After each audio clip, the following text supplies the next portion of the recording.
Welcome to the vlog this week. I want to talk a little bit about a concept that I once heard that I've been fascinated with ever since. And essentially, boiled down, it's this idea that if we knew how hard something would be, we probably wouldn't take that first foot forward. But knowing how far we've come, then we wouldn't really change or trade anything for that experience and the journey. That is exactly how I feel about Atreyu, and I thought that I'd share a few of the details of what that looks and feels like from my perspective on things that I am so happy that I did not know before I started the company. The first couple are kind of gritty little details, and frankly speaking, I'm just kind of happy that I didn't know all of maybe this cluster of acronyms, the MOQs, FOBs, SOPs, and TBDs, like all the crap. So MOQ, minimum order quantity, FOB, basically the price of the shoe before it hits the containers, before the vessel gets on the water and comes to the US. The SOPs, the standard operating procedures about how to communicate with the liaisons and then to the factories, and what are the standard operating procedures for, the sampling process, the prototyping process, how many salesman samples we can ask for, all of that stuff. Asking for timelines, like the proper communication. And then the TBDs, which is basically, I made up that acronym. It's to be determined, but I'm just using it as a placeholder for timelines. Timelines. We launched in 2020. That was made the first order before COVID even hit. So timelines were basically thrown out the window. Basically, the details of doing business, I know it's kind of crazy to even say, but I'm glad I didn't know them, because having that knowledge would have almost surely stopped me in my tracks before starting. And it's interesting, I meet a lot of people with experience who sometimes, not in footwear, but just with things in life that kind of are held back because they know too much. And I think that it's important sometimes to unlearn so that we can relearn, or even come into a new idea or a new journey, to not be so scared about more importantly, what we don't know, but go in with a blissful kind of state of awareness of possibilities that we can keep moving forward and learn something along the way. Now, of course, it was great to know what that felt like over time and to learn all these things, because now I can be a competent person at my job, which is a nice feature to have when you have a footwear company. It's really nice to know the ins and the outs. But I don't think I would have done it in the first place, and I damn sure wouldn't have got the experience that I did by kind of blindly just making the commitment to go forward. The second thing is very closely related. It's the accounting and the finance. I mean, I thought that I knew fairly competent finances and accounting skills, surface level. Had a restaurant, did all the things, had a bookkeeper. I get a bookkeeper, call it a day. It's so hard to get it right, to master it, the accounting and the finance. I lump them in because it's just the money shit or the tax stuff. It's just all in that same category. And frankly, when I went to UT for the University of Texas for 3 semesters. Basically, that's the time that I decided that I was going to get the hell out of UT and go study music. I was terrible at it. I could not do the numbers. I just wasn't interesting. It didn't fascinate me. I had no application for it. Anyway, flash forward to now, I have gotten something that I didn't quite expect would happen. And the more I learned about accounting and the more I learned about finance and building a financial model and learning all the formulas in Excel and refining my skills and refining the way that I put together a spreadsheet or operate the QuickBooks in tandem with our bookkeeper, who's fabulous, who ties that all into the CPA at the end of the year. What I didn't realize is the feelings and emotions associated with knowing that stuff and how warm and fuzzy it would make me feel about the creative side of the business. And the essence here is, no, I don't know if I would have taken on that job if I knew how difficult it would have been. But I also am so glad that I did it, because I didn't realize how comfortable and safe and secure it would make me feel ultimately to do my job and to know all those skills now and to learn and accumulate that knowledge over time. A third one was kind of like interesting. It's marketing, target audience. Like, I'm glad I didn't know how difficult that process would be. I think we all inherently come to the table thinking that we're marketers. I would be one of these people. I know how to brand something. I'm a brander. I know how to market something. I'm a marketer. You just do it. I'm a community person. I'm a graphics design person. But what I realized was like how surface level the knowledge was that I was bringing to the table, and how much deeper of an understanding that the job would require to understand fundamentally how to do maybe two things. When somebody thinks about Atreyu, what is that thought? Everything points to that. And it's the sum of those thoughts that really creates the brand.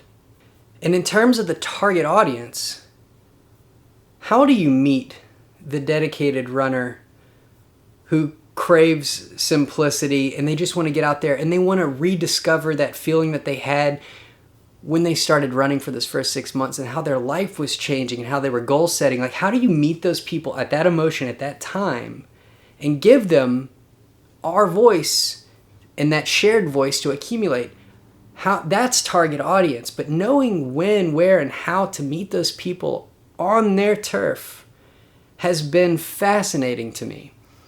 I did not know how to do it. I don't claim to know how to do it right now. That's a fact. But I am on a mission to better understand that. And I think that makes me not a great marketer, but somebody who's willing to understand that process, doing a lot of the research and learning a lot about how everything is changing so much. Like, I don't really love how things are online. I get really scared about these videos on YouTube and how the information is spread these days. And I'm kind of old school. I'd like to meet people at a race, and maybe we should just spend marketing dollars on going from race to race to race. But will that actually accumulate to the brand feel, which is what other people thinks about the brand? And maybe that's not going to be the only solution. Maybe we need to do something else, and that's what this experiment's for.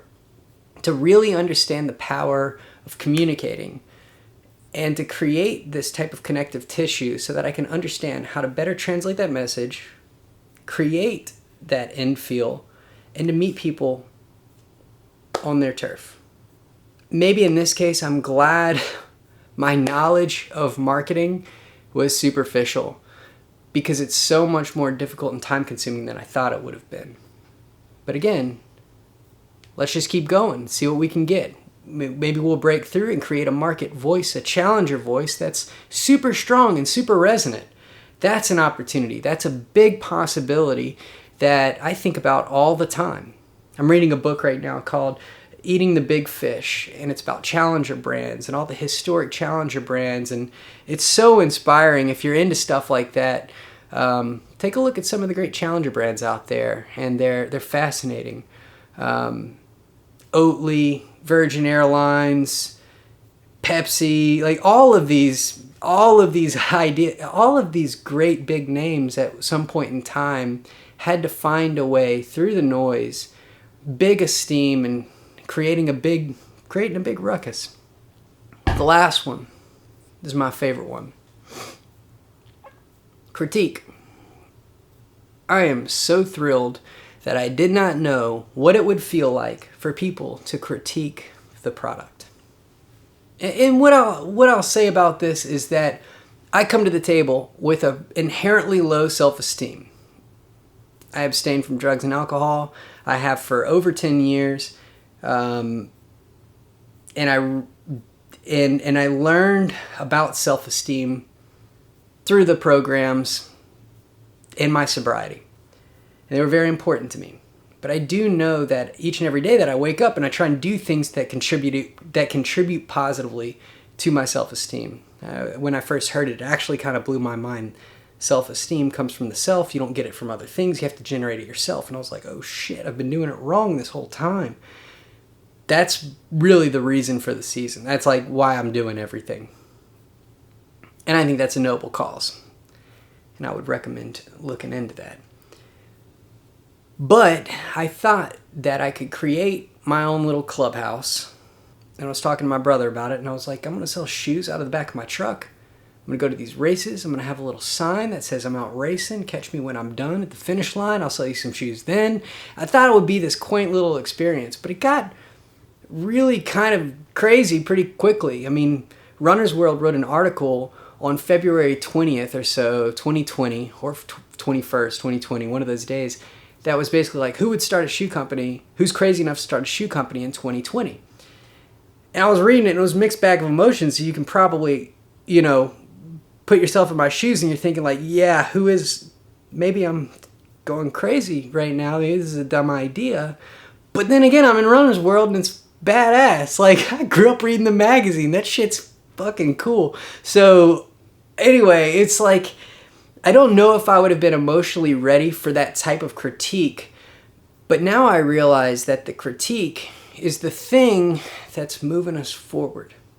It's the thing that challenges us to take our game to the next level. It's the thing that challenges better designs to fill in the gaps, to fill in the holes. And to me, it is a privilege to get constructive criticism. I'm just kind of painting a picture of the fact that I am traditionally terrible with critique, but having it has propelled the company and our team and my relationships further than I thought that I would ever really get. And that is a gift and a luxury. Luckily, I've had some great people around me. My brother is my business partner, my mom, my sister, support, my wife Lena, my friends here in Austin, my community back in Louisiana, the biggest supporters you'll ever know. I think that that's an essential piece of the puzzle when you come into something blissfully unaware of what's about to happen. Make sure you have good support. If you fall on your face, that's okay. Mistakes are the building blocks of wisdom. And I am not under the impression that we need to know everything before we get started. We just need to have a big tank of optimism and possibilities ahead of us and keep going, fuel the fire. I'm lucky to have you all. I'm lucky to have this vlog to talk about things like this. I thought that I wouldn't bring the camera out and try and do location shooting this week. I just thought I'd keep it quaint in the office, deliver the payload of what I'm thinking about, what I'm feeling, see what you think about that. If you want to hear about anything else, I'd love to get your opinion on how this is going. I guess we're about 4 episodes in, but I'd like your feedback. I'd like to know how to do this better. I'd like your critique. I'd like to know what you're thinking and feeling. And thank you so much for letting me cover this. I'll catch up with y'all very soon.